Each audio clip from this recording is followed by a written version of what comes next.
YouTube, det er Krudtiksparten her. Vi skal til at teste et Grand Cru batteri.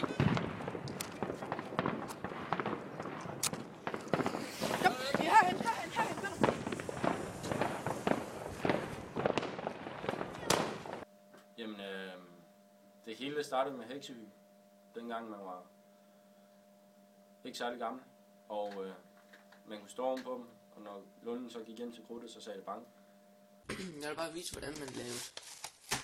Normalt har en Nyborg med prop om til kanonslag. Det var da også meget fedt det første år, men så blev man lidt ældre, og man kunne få nogle bitte små raketter, men de var egentlig store nok til at kunne ødelægge en postkasse. Og det gjorde vi i stor stil. Og efter et par år, der blev det også kedeligt. Altså der skulle ligesom ske noget nyt hvert år. Og lige pludselig så kender man en, som kender en, som kender en, og så har du nogle kæmpe store kanonslag i hænderne. Det går bare galt på et tidspunkt. Hvornår gik det galt?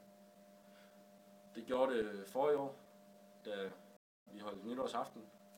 Vi skulle ned i byen og se, hvad vi kunne springe i stykker. Det var noget af det bedste, vi vidste, det var, at vi kunne kaste et kanonslag ned i en kloak, og når det så sprang, så kom der en masse slam med op.